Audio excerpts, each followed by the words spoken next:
En esta segunda sesión, el tema se llama Convertidos en Él. Convertidos en Él.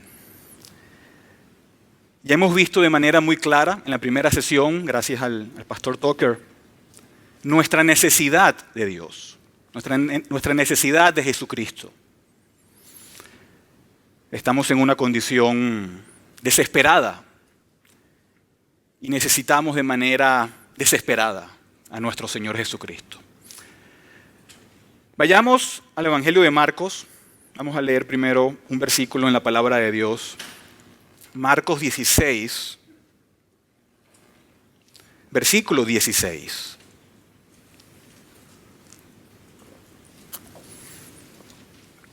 Marcos capítulo 16, versículo también 16.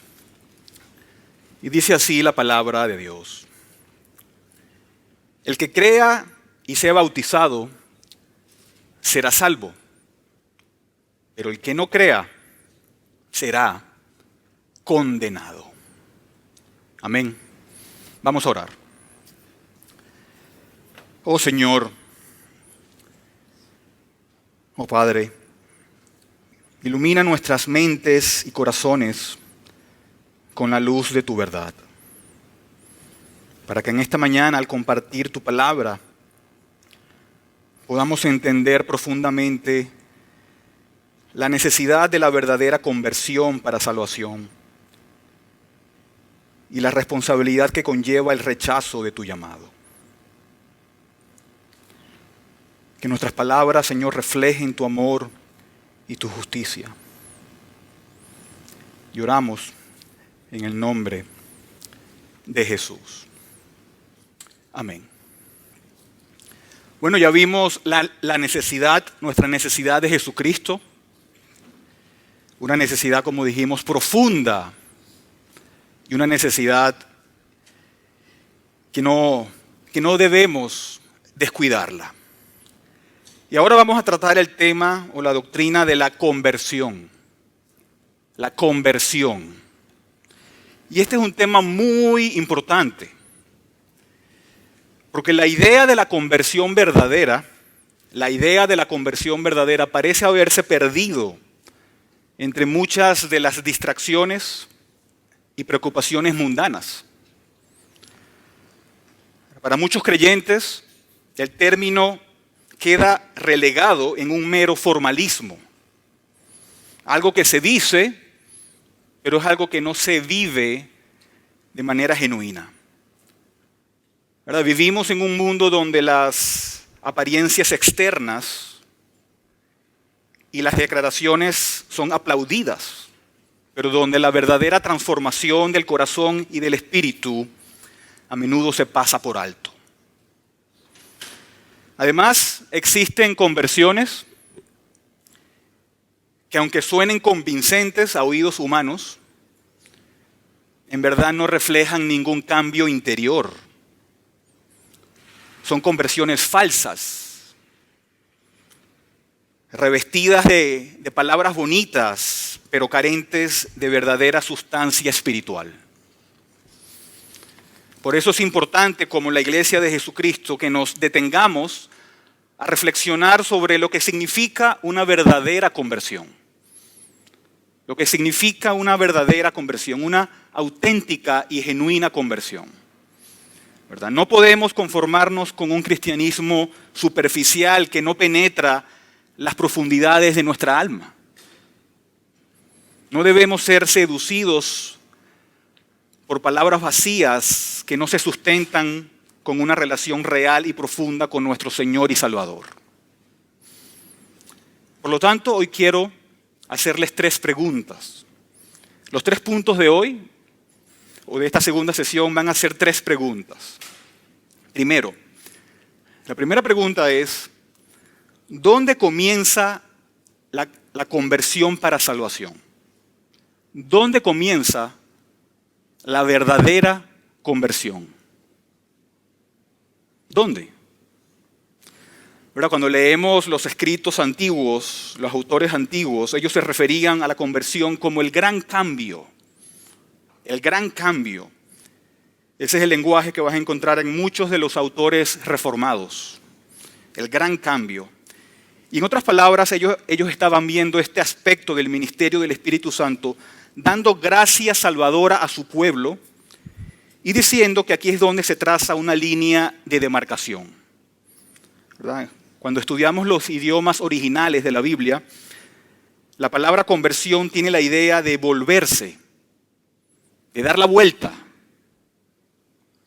de volverse del pecado y de ir a Dios. Es un giro de dirección. Cuando una vez estabas yendo al infierno, ahora vas al cielo. Y cuando usamos la palabra conversión, cuando la Biblia usa la palabra conversión, se refiere a dos cosas. Se refiere a la fe y al arrepentimiento. La conversión yo siempre lo veo como una moneda. Tenemos una moneda y una moneda tiene dos caras. Por un lado tienes la fe y por un lado tienes el arrepentimiento. Pero tienes una sola moneda. La moneda es la conversión, pero la conversión incluye estos dos aspectos, fe y arrepentimiento. Pero ahora nosotros tenemos que tener algo bien claro. La gracia salvadora de nuestro Señor, la gracia salvadora de Dios no comienza con la conversión. La gracia salvadora no comienza con la conversión, sino que es precedido por la regeneración, por el nuevo nacimiento. La regeneración es el nuevo nacimiento y allí es donde comienza la gracia salvadora de Dios. El comienzo de la gracia salvadora en nosotros, en nuestra alma, es el nuevo nacimiento. Este es el ministerio regenerador del Espíritu Santo. Y esto es importante, ¿por qué? Porque algunos enseñan que tú primero crees, que tú primero tienes fe, que tú primero te arrepientes y luego es que naces de nuevo. Que es tu fe y tu arrepentimiento lo que produce el nuevo nacimiento. Pero la Biblia enseña de manera muy clara que la regeneración o el nuevo nacimiento es lo primero. Es lo primero. El nuevo nacimiento es antes de la fe y es antes del arrepentimiento. Y esto no es algo casual. Esto no es algo sin importancia. Esto tiene raíces profundas y también tiene implicaciones importantes. Por lo tanto, tenemos que asegurarnos de que tengamos estos puntos muy claros. ¿Y por qué es importante esto? ¿Por qué es importante decir que la regeneración es antes de la fe y el arrepentimiento? Por lo que ya vimos en la sesión número 1. La razón por la que esto es importante es porque el hombre natural, el hombre nacido en este mundo y fuera del Señor Jesucristo, como vimos, ¿está qué? Muerto espiritualmente. El hombre nacido en este mundo sin Jesucristo está muerto espiritualmente. Efesios 2:1. Él les dio vida, hablando del nuevo nacimiento, a ustedes que estaban muertos en sus delitos y pecados. El hombre natural, el hombre sin Jesucristo, es ciego. No puede ver las cosas espirituales. No puede discernir lo espiritual. Es ignorante y no tiene conocimiento salvador. No tiene la capacidad de obtenerlo por sí mismo. La Biblia dice que el hombre natural no puede buscar a Dios en Romanos capítulo 3. El hombre natural no tiene justicia en él. El hombre natural no puede hacer ningún bien, incluyendo el bien de creer, de tener fe y de arrepentirse de sus pecados. Es imposible para él. Y debido a que está muerto, debido a que está ciego, debido a que está ignorante, no puede hacer nada agradable al Señor. No tiene la capacidad de creer y no tiene la capacidad de arrepentirse de sus pecados. La segunda de Corintios 4:4 dice, en los cuales el Dios de este siglo cegó el entendimiento de los incrédulos. Están ciegos. Juan 12:40 dice, ha cegado sus ojos y endurecido su corazón para que no vean con sus ojos, ni entiendan con el corazón, ni se conviertan y yo los sane. Primera de Corintios 2:14, el hombre natural no percibe las cosas que son del Espíritu de Dios. Efesios 4:18, teniendo el entendimiento entenebrecido. Romanos 3, del 10 al 12, no hay justo ni aun uno, no hay quien entienda, no hay quien busque a Dios. Jeremías 13:23 también nos habla de la imposibilidad del ser humano sin Cristo de arrepentirse y de creer en el Evangelio. Juan 3:3, de cierto te digo que el que no nace de nuevo no puede ver el reino de Dios. Es imposible para el hombre o la mujer sin Cristo, dejado en su propia naturaleza, arrepentirse y creer para salvación. Es una imposibilidad. Eso es lo que nuestro hermano nos dijo en la doctrina de la depravación del hombre. Por lo tanto, Dios tiene que hacer una obra sobrenatural en el pecador para que esa persona pueda creer y arrepentirse de sus pecados. Sin esa obra sobrenatural no lo va a lograr. Tenemos que tener el nuevo nacimiento del Espíritu Santo, tenemos que tener la obra de Dios entrando en el alma del pecador. Es una obra divina y no es una obra humana. Tú no puedes hacerte nacer de nuevo, así como no te hiciste nacer de manera física. Nadie se hace nacer de nuevo. Es una obra sobrenatural de Dios en su soberanía y en su misericordia. En Juan capítulo 1, versículos 12 y 13 dice, pero a todos los que lo recibieron les dio el derecho de llegar a ser hijos de Dios. Es decir, a los que creen en su nombre, que no nacieron de sangre, ni de la voluntad de la carne, ni de la voluntad del hombre, sino de Dios. Todo es una obra de Dios. Es un acto sobrenatural de Dios en el alma del pecador. Él da al alma una nueva influencia gobernante. Un nuevo carácter es plantado dentro del hombre. Nuevos deseos, nuevas prioridades. El hombre debe tener un nuevo nacimiento. Debe tener una nueva naturaleza. El Espíritu Santo debe venir a morar dentro de él y a regenerarlo. Es una resurrección espiritual. Es un acto de Dios mismo regenerando el alma del pecador. Y en ese sentido, el ser humano es pasivo, no hace nada, absolutamente nada. Así como Lázaro, cuando Jesús le dijo, Lázaro, ven. El muerto no puede hacer nada por sí mismo. Es Dios dándole vida. El hombre no contribuye, el hombre no es activo, el hombre no ofrece nada en su nuevo nacimiento. Por eso es gracia salvadora. Es algo que Dios mismo hace. Y no es un proceso, es algo instantáneo. No son Dios y el hombre involucrados, colaborando. No, es un acto sobrenatural del Dios misericordioso. Y esto es esencial. Es esencial. El nuevo nacimiento es esencial. ¿Para qué? Para que haya una verdadera conversión salvadora. Sin nuevo nacimiento, si no hay nuevo nacimiento, no hay conversión salvadora. Imposible, según la Biblia.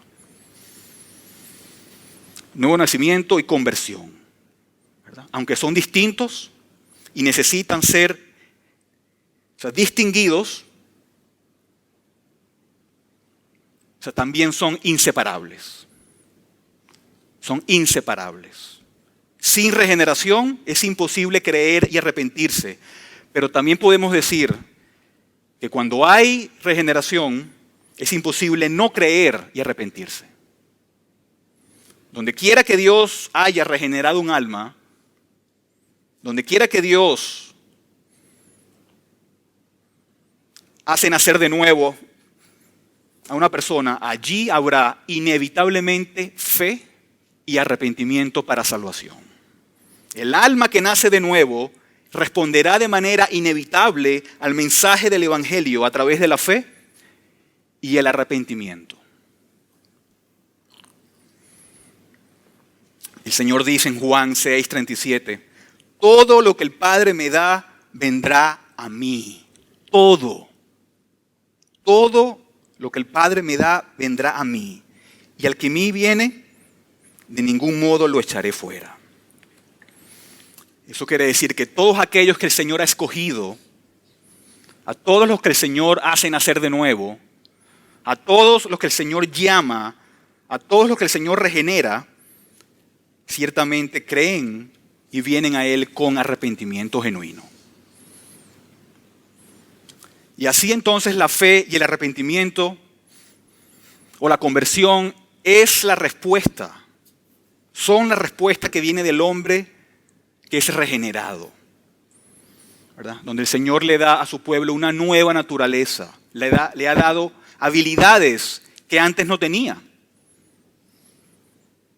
Y da tanto la fe como el arrepentimiento, como evidencias del nuevo nacimiento, ¿verdad? ¿Cómo tú sabes que un bebé nació? Porque lo oyes que llora, lo oyes que se mueve, lo oyes que ve, lo ves que va creciendo. Hay vida física porque lo puedes observar, es evidente. ¿Cómo sabes que alguien ha nacido de nuevo en el Espíritu? De la misma manera. Porque crece también. Porque crece en el Espíritu. Y es aquí en la conversión en donde el ser humano sí es activo. Aunque él es pasivo en el nuevo nacimiento, en su conversión sí es activo. ¿Por qué? Porque no es Dios el que cree. No es Dios el que se arrepiente. Es el pecador el que lo hace. En este gran cambio del alma del ser humano. Pero entonces, lo primero es que la gracia salvadora de nuestro Señor empieza en la regeneración. En el ministerio regenerador del Espíritu Santo. ¿Sí? Ya respondimos la pregunta número 1. ¿Dónde comienza la gracia salvadora? Pasemos al segundo punto o a la segunda pregunta. ¿Qué es la conversión para salvación? ¿Qué es la conversión para salvación? Ahora ya hemos hablado de dónde comienza, pero ahora, de manera más particular, ¿qué es la conversión salvadora? ¿Verdad? Ya he dicho que es como una moneda, en donde tienes las dos caras, una es la fe y la otra es el arrepentimiento, y estas cosas van juntas. Y en la Biblia se usan a veces casi como sinónimos. Se usan como sinónimos la fe y el arrepentimiento. ¿Por qué? Porque no puedes tener fe sin arrepentimiento y no puedes tener tampoco el arrepentimiento sin la fe. Por ejemplo, en Hechos 20:21 dice, testificando solemnemente tanto a judíos como a griegos del arrepentimiento para con Dios y de la fe en nuestro Señor Jesucristo, ¿verdad? Aquí se incluyen los dos. En Marcos 1:15 dice, el tiempo se ha cumplido, decía, y el reino de Dios se ha acercado. Arrepiéntanse y crean en el Evangelio. ¿Verdad? Aquí tenemos también los dos incluidos, pero tenemos en otros lugares, por ejemplo en Hechos 16:31, que dice, cree en el Señor Jesucristo y serás salvo tú y tu casa. Allí solamente dice, cree, que entonces no me arrepiento, solo creo. No, está implícito allí. Está implícito. En Lucas 24 también desde el 46 dice, así está escrito que el Cristo padecerá y resucitará de entre los muertos al tercer día y que su nombre se predicará el arrepentimiento para el perdón de los pecados a todas las naciones comenzando desde Jerusalén. ¿Verdad? Allí solamente menciona el arrepentimiento, pero de manera implícita está también incluido la fe, el creer, porque se usan como sinónimos. Pero aunque se usen como sinónimos, debemos también considerarlo por separado, ¿verdad? Así que primero vamos a considerar la fe. ¿Qué es la fe para salvación? Era en Romanos 10, versículo 17, dice: así que la fe viene del oír y el oír por la palabra de Dios. Y esto es muy importante, ¿verdad? También conocer qué es la fe salvadora, porque existe una fe que es falsa. Existen falsificaciones de la fe. Existe, por ejemplo, una fe histórica. Existe una fe temporal. Si se acuerdan la parábola del sembrador, donde la semilla cae en varios terrenos y donde parece que algunos tienen fe, pero no es así. Y lo mismo es cierto también del arrepentimiento salvador. También hay falsificaciones del arrepentimiento salvador. Pero entonces, ¿qué es la fe salvadora? ¿Qué es la fe como parte de la conversión genuina? Y bueno, yo creo que el lugar más útil para ir son a las tres categorías comunes que usan los teólogos para describir o para explicar lo que es una fe verdadera, ¿verdad? La fe consiste en tres cosas, en tres elementos o en tres aspectos. Primero tenemos el conocimiento. La fe incluye el conocimiento. No puedes tener fe en algo que no conoces, ¿verdad? Es imposible. Hay que tener conocimiento. Tienes que tener una comprensión de la verdad. Tienes que conocer el contenido del Evangelio.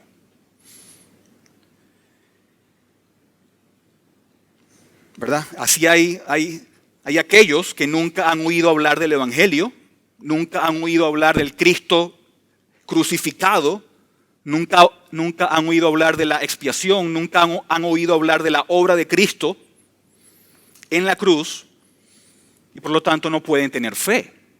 Tienes que oír el Evangelio, ¿verdad? No hay fe aparte del verdadero conocimiento, ¿verdad? Hay personas que hablan de la fe como si fuera una entidad en sí misma, como algo sin contenido, pero la fe bíblica no es así. La fe bíblica es objetiva, tiene un contenido muy específico.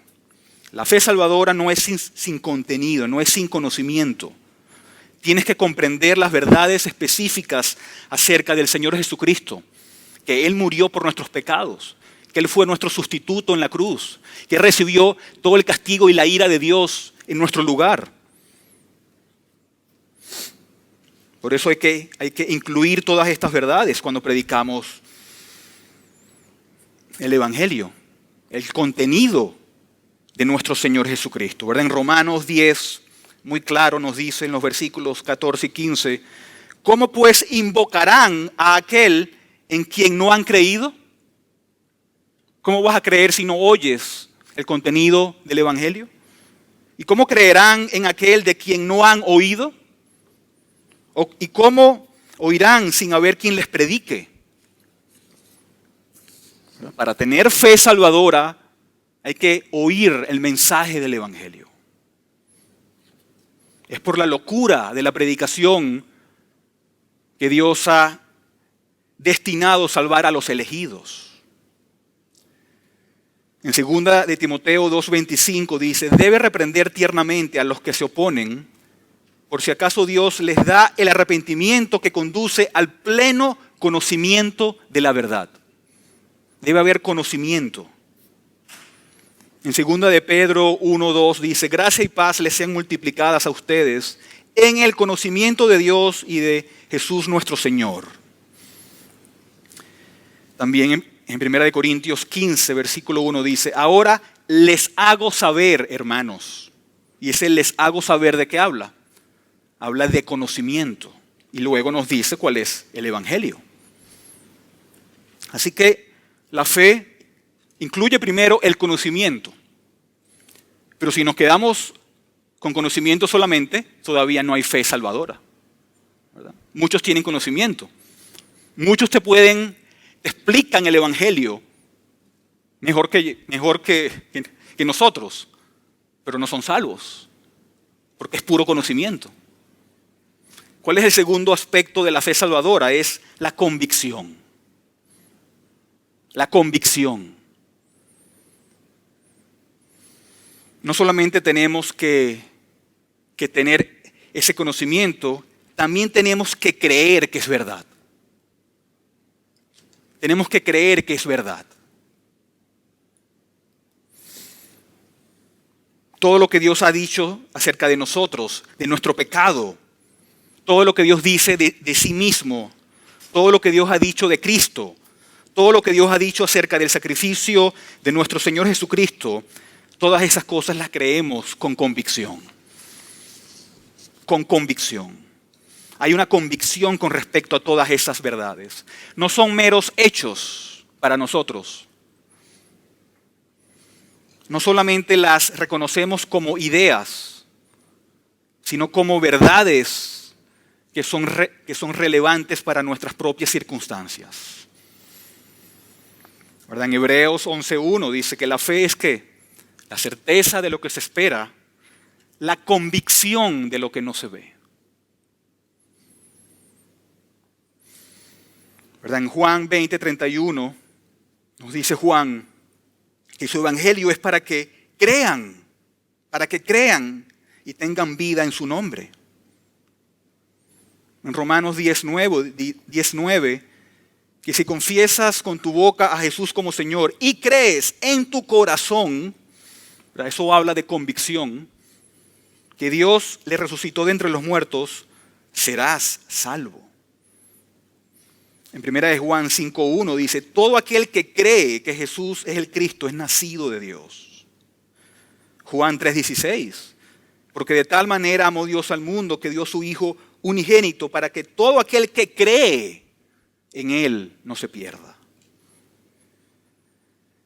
Y también Juan 8:24 y muchos pasajes más. Entonces tenemos este segundo aspecto de la fe que es convicción, es asentimiento, es creer de verdad lo que oigo, creer de corazón. Entonces tenemos primero el conocimiento y segundo la convicción. Pero si nos quedamos allí, tampoco hay fe salvadora. Tampoco hay fe salvadora. En tercer lugar, debe haber confianza. Confianza. La confianza es otro componente importante de la fe. Y es importante, ¿por qué? Porque Santiago nos dice que los demonios creen, pero no tienen confianza, no creen para salvación. Son incapaces de hacerlo. Así que tenemos esta confianza en esas verdades que hemos oído. Descansamos y reposamos en ese evangelio tan poderoso que hemos oído. ¿Verdad? La fe salvadora es recibir, es confiar, es descansar en nuestro Señor Jesucristo. Es un compromiso con Cristo. No es solo entonces comprensión de las verdades, sino también confianza en la persona y obra de nuestro Señor Jesucristo. Y en segunda de Timoteo 1:12 tenemos de manera magistral estos tres aspectos de la fe. En segunda de Timoteo 1:12, Pablo, en muy pocas líneas, nos habla, nos da estos tres aspectos de la fe. Él dice, por lo cual también sufro estas cosas, pero no me avergüenzo, porque yo sé, ¿verdad? ¿Eso habla de qué? De conocimiento. Yo sé en quién he creído. Eso habla, ¿verdad? De convicción. Y estoy convencido, ¿y eso habla de qué? De confianza. De que Él es poderoso para guardar mi depósito hasta aquel día. Increíble. Como en este versículo tenemos estos tres aspectos de la verdadera salvación, de la verdadera fe. ¿Verdad? También en Proverbios 3:5-6 dice, confía en el Señor con todo tu corazón y no te apoyes en tu propio entendimiento. Salmo 37:5, encomienda al Señor tu camino, confía en Él y Él actuará. ¿Verdad? Eso es fe para salvación.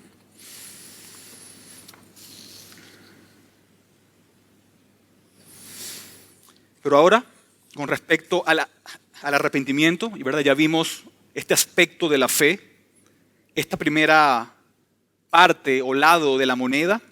Pero ahora, ¿qué es el arrepentimiento para vida? ¿Qué es el arrepentimiento para salvación? Bueno, el arrepentimiento es un cambio de corazón. Es un cambio de tu mentalidad, de tu voluntad. Es un cambio de toda la persona. Es un cambio de corazón, mente y voluntad, ¿verdad? En la sesión pasada oímos que el pecado afecta todo, ¿verdad? El ser humano. Afecta su voluntad, afecta sus deseos, afecta sus prioridades. Bueno, el arrepentimiento es un giro total a todas esas cosas. Tengo nuevos deseos, tengo nuevas prioridades en mi vida. Tengo una nueva mentalidad. Es un cambio de corazón. Ahora puedo ver las cosas más claramente y respondo a las cosas de otra manera. Es un cambio con respecto a Dios y es un cambio con respecto también a nosotros mismos. Tenemos un punto de vista diferente ahora de Dios y de nosotros mismos. Llegamos a vernos ahora de manera muy, muy diferente. Empezamos a ver toda la oscuridad y todo el pecado que existe dentro de nosotros. Vemos nuestros pecados no solamente como errores o descuidos en nuestra vida, sino que lo vemos como una rebelión contra un Dios santo. Empezamos a tener una visión diferente. Hay un cambio con respecto a nuestro punto de vista sobre el pecado. Y ya no amamos el pecado, sino que lo odiamos. Y lo confesamos. Porque entendemos que el pecado es una ofensa ante un Dios santo. Hay un cambio entonces de corazón, de mente y de voluntad con respecto también a la justicia.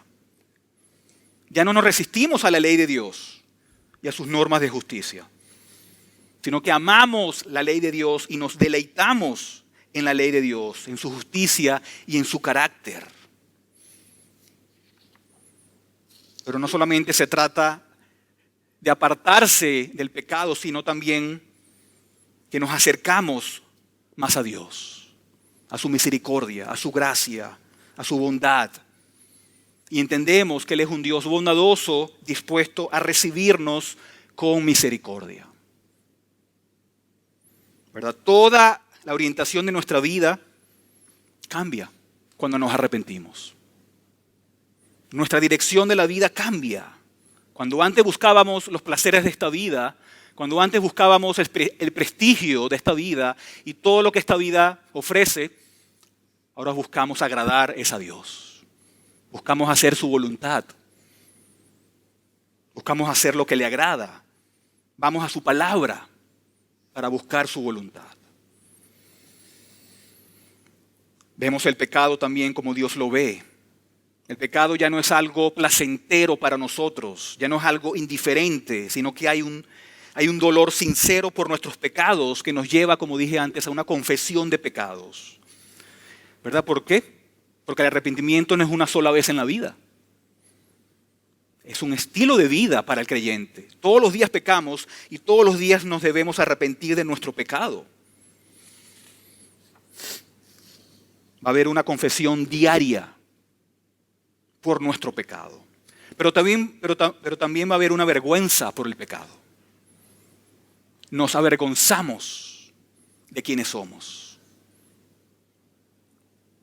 Ese es un componente importante del arrepentimiento. Pero vamos al Señor entonces y buscamos caminar con amor delante de este Dios. Donde hay un verdadero arrepentimiento, también va a haber una obediencia amorosa a su ley. Va a haber una observancia a sus mandamientos. De buscar aquello que le glorifica.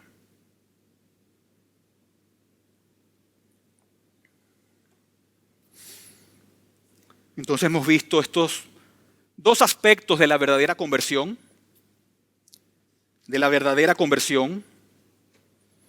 Hemos dicho entonces que empieza en el ministerio del Espíritu Santo, en el alma del pecador, regenerando el alma del pecador, resucitando al pecador, y luego de manera inevitable ocurre la conversión de este pecador con fe y con arrepentimiento ante, que es la respuesta de oír el verdadero evangelio. Pero en tercer lugar, hermanos, la tercera pregunta es, ¿por qué es importante la conversión? Si preguntamos, ¿por qué es importante todo esto? ¿Por qué es importante que entendamos qué es la verdadera conversión? ¿Por qué es importante que entendamos qué es la fe y qué es el arrepentimiento genuino? ¿Por qué es importante que vayamos a la Biblia y recibamos orientación a través de las Escrituras en cuanto a nuestra comprensión de este gran cambio? ¿Por qué es que necesitamos que la Biblia nos diga todas estas cosas? Que lo hace. ¿Por qué necesitamos que nos diga qué es lo que sucede antes, como es el nuevo nacimiento? ¿Por qué es que necesitamos que nos diga cómo ocurre la verdadera conversión y cuáles son los componentes de ella? ¿Por qué es importante? Porque en el texto que leímos al principio vemos la diferencia entre creer de verdad o no creer. El que crea y sea bautizado, ¿qué? Será salvo, pero el que no crea será condenado. Será condenado. Vemos una gran diferencia entre creer y no creer. Vemos una gran diferencia entre creer genuinamente o creer falsamente. Es un contraste muy fuerte. Y es negro y blanco. No hay grises aquí. No hay grises. Es negro o es blanco. Y es tan claro como el cristal. La verdadera conversión es importante. ¿Por qué? Porque es la diferencia entre ser salvo y ser condenado. Es algo imprescindible, es necesario la conversión. Hay una necesidad absoluta de una conversión salvadora. La pregunta es, ¿verdad?, para cada uno de nosotros, ¿hemos experimentado este gran cambio? ¿Hemos experimentado esta conversión verdadera? ¿Hemos sido convertidos? Y eso no significa que sostengamos la doctrina ortodoxa, ¿verdad? Ser convertido no significa que yo crea toda la doctrina ortodoxa. Puedes aferrarte a la doctrina de la iglesia, pero aún así no ser salvo. Puedes creer que la Biblia es la palabra de Dios y que es la verdad inspirada, pero aún así no creer para salvación. Pero si le preguntamos al ladrón al lado de Jesús cuando llegó al cielo, si le preguntamos, ¿qué es la justificación? ¿Qué es la inspiración de las Escrituras? No sé. No sé de qué me estás hablando. Pero entonces, no, a mí solo me dijeron que yo iba a entrar. ¿Verdad? El que estaba, un predicador dijo, el que estaba, que a mi lado me dijo que yo podía entrar. Y yo creí y tuve fe en eso y por eso estoy aquí. ¿Verdad? Esa es la importancia de la verdadera salvación. Ese ladrón se aferró a Jesús cuando le dijo, acuérdate de mí en el paraíso. ¿Verdad? En cambio, cuando vemos la diferencia, ¿se acuerdan en Juan 3 con Nicodemo? ¿Qué le dijo Jesús a él? Le dijo, tú eres maestro de Israel y no sabes estas cosas. Tienes que nacer de nuevo. Tienes que nacer de nuevo. Vemos un contraste muy diferente. Puedes creer todas las doctrinas y es importante creerlas, es importante, que estudiarlas, pero eso no es una fe salvadora. ¿Verdad? Los fariseos eran teólogos conservadores que creían en toda clase de doctrinas sanas. Y en nuestra generación también hay aquellos que creen que aceptar ciertas doctrinas evangélicas significa que van al cielo. ¿Verdad? Tenemos que creer y arrepentirnos de nuestros pecados. Creer en la doctrina ortodoxa no es lo mismo que ser convertido para salvación. Tampoco es lo mismo a los que prefieren al cielo que el infierno. Yo me imagino que si yo le pregunto aquí a todo el mundo, ¿quieres morir e ir al infierno y arder bajo la ira de Dios por toda la eternidad? Me imagino que todos me van a decir que no. ¿O prefieres ir al cielo donde hay gozo y alegría? Sí, sí. Y muchos vienen y dicen, bueno, di esta oración y vas a ir al cielo. ¿Verdad? Di esta oración conmigo, repítela y vas a ir al cielo. Y aunque las intenciones son buenas,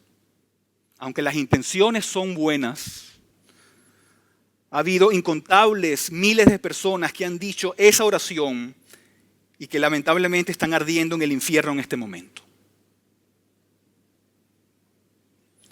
Las personas no se convierten porque dijeron una oración para aceptar a Jesús en su corazón, lo que sea que eso signifique. Eso no es conversión salvadora. Eso no es conversión salvadora. Hay un montón de personas que han dicho oraciones para aceptar a Jesús en su corazón que no están convertidas en este momento. No tienen fe para salvación, no se han arrepentido de sus pecados. ¿Dónde está el fruto del Espíritu en sus vidas? No existe. La Biblia nunca dice que la conversión viene por decir una oración o por repetir una oración.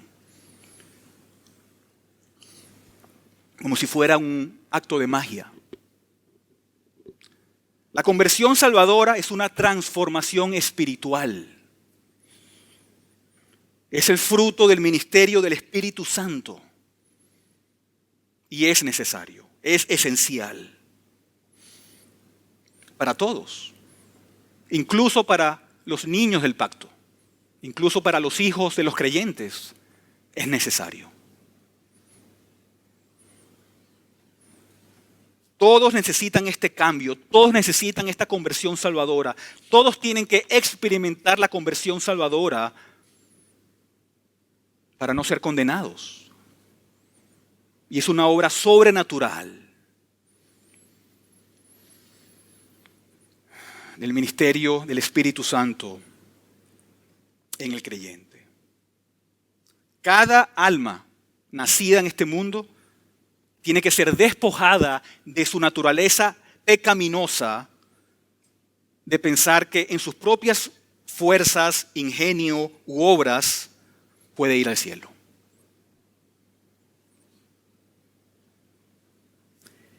Y la conversión para salvación ocurre en varios grados, ¿verdad? Para todos no es igual. Para todos no es igual. Si ustedes oyen mi conversión, verán que es muy diferente, por ejemplo, a la de mi esposa o a la de muchos creyentes. Y eso sucede porque el Espíritu obra de manera soberana en cada creyente. ¿Verdad? Por ejemplo, tenemos al apóstol Pablo. ¿Cómo fue la conversión del apóstol Pablo? Dramática, totalmente dramática. Fue algo sorprendente, fue golpeado y fue derribado de su caballo. Y ahí fue su conversión. Pero ese no es el patrón de Dios, ¿verdad? No todos nos hemos caído de un caballo cuando nos convertimos. Esa no es la forma en la que todos son llevados a la conversión para salvación. Hay otros, por ejemplo, como Timoteo. ¿Cómo fue la conversión de Timoteo? A quien desde la infancia se le enseñaron las sagradas escrituras. Pero él también experimentó una conversión salvadora, ¿verdad? A lo mejor un poco más tranquila y más silenciosa. Él fue hecho sabio para la salvación por medio de la instrucción que se le dio de las sagradas escrituras. Pero hay una gran similitud entre Pablo y Timoteo. Los dos llevaron frutos de fe y arrepentimiento. Los dos llevaron frutos de fe y arrepentimiento. Eso sí es esencial, llevar fruto. Si no hay fruto, no existió nunca una conversión genuina. Nunca.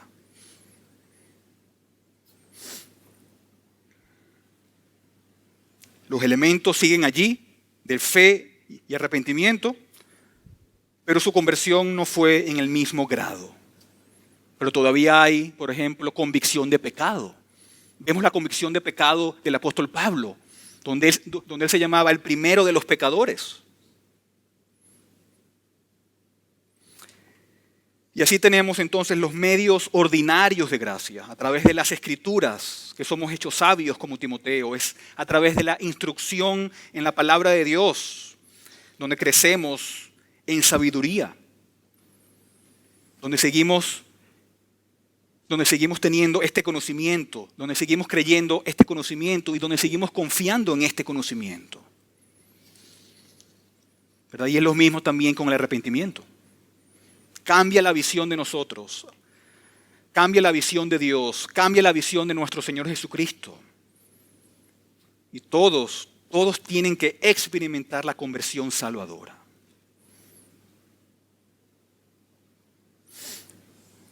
¿Verdad? Y no se trata de poner el dedo en un día o en una fecha, ¿verdad? A lo mejor la mayoría de nosotros, si les pregunto, ¿cuándo fue tu conversión? No sé. No tengo idea. No sé, o sea, qué día fue. Pero algo sí saben, que conocen a Cristo. Algo sí saben, que son pecadores y que se han arrepentido, o sea, de sus pecados. Algo sí saben, es que han tenido fe para salvación. Saben que antes eran ciegos y ahora Dios les ha dado vista espiritual.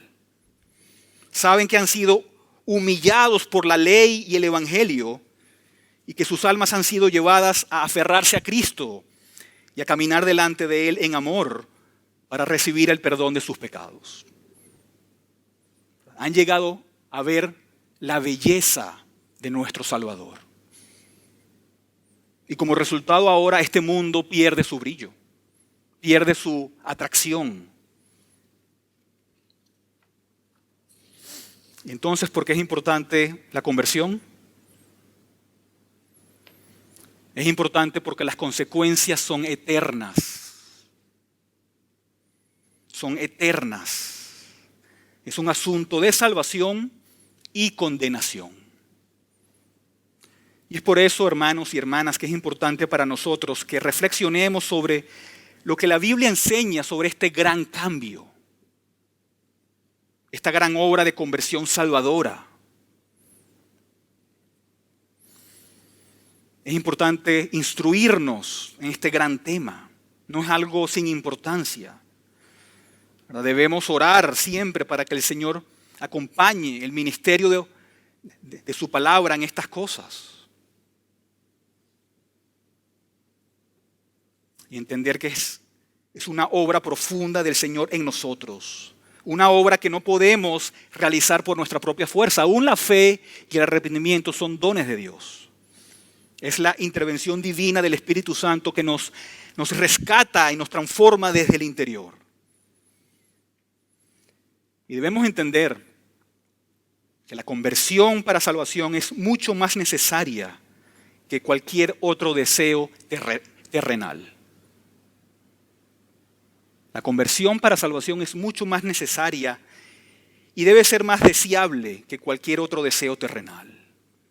No son las riquezas de este mundo lo que te va a salvar. No es el prestigio de este mundo lo que te va a salvar.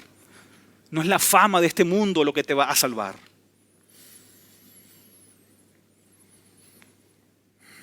Es la verdadera conversión en nuestro Señor Jesucristo.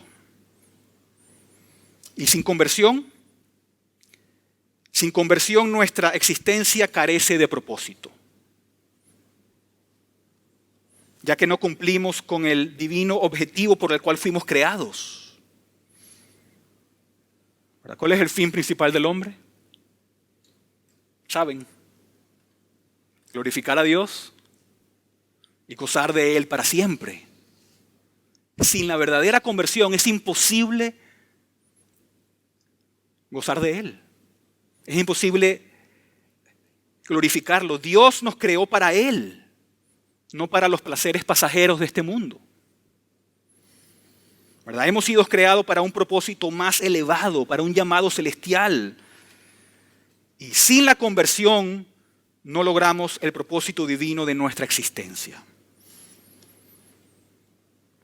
Así que la verdadera conversión es esencial. Esencial.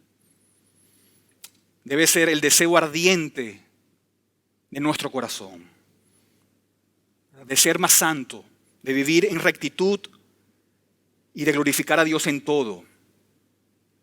Cuando nos convertimos, elegimos a Cristo por encima de todo. Es verlo como el verdadero tesoro de nuestras vidas. Él es el verdadero alimento para nuestras almas hambrientas. Ese es el verdadero fruto de la verdadera conversión. Por lo tanto, les insto, hermanos, a buscar esa verdadera conversión. A abrir sus corazones al Señor y a permitir que Él realice esta obra transformadora en ustedes. Que el Espíritu Santo los guíe en ese camino hacia la verdadera salvación y la gloria eterna. El que crea y sea bautizado será salvo, pero el que no crea será condenado. Amén. Oremos. Oh Señor Todopoderoso, al abrir nuestros corazones a tus palabras, venimos ante ti con humildad y con reverencia. Reconocemos, oh Padre de luz, que la verdadera conversión surge solamente bajo el poder transformador de tu Espíritu Santo. Imploramos que la fe y el arrepentimiento genuinos, oh Padre, se arraiguen en nosotros. Y Dios permite que nos examinemos en las profundidades de nuestras almas. Concede a cada uno aquí presente, Señor, la gracia de una fe que no sea superficial, sino que penetre hasta lo más recóndito de nuestro ser. Que esta fe nos impulse hacia un arrepentimiento, Señor, que no sea pasajero, sino un cambio constante y persistente en nuestra manera de vivir, pensar y de amar. Ayúdanos, Señor, a reconocer nuestros pecados, tanto de palabras como del corazón. Que nuestro arrepentimiento sea, oh Padre, el eco de un alma que anhela la santidad y la pureza que provienen de ti. Que nuestra fe, Señor, se manifieste en acciones que honren tu nombre y den testimonio de la obra redentora de tu Hijo Jesucristo. Padre Celestial, mientras seguimos en esta conferencia, Señor, que no dejemos atrás la convicción que nos ha dado tu palabra en esta mañana. Que la semilla de la conversión genuina germine y crezca en nuestros corazones. Que produzca frutos de justicia y de paz, que testifiquen de tu amor y de tu poder salvador. Oh Señor, te pedimos por que la certeza de tu perdón y el gozo de la salvación sean la fuerza que nos guíe y nos mantenga firmes hasta el día glorioso de tu venida. Oh Padre, continúa con nosotros en el resto de esta conferencia, Señor. Que tu poder se manifieste grandemente. En el nombre de Jesús, tu Hijo amado y nuestro Salvador, oramos. Amén.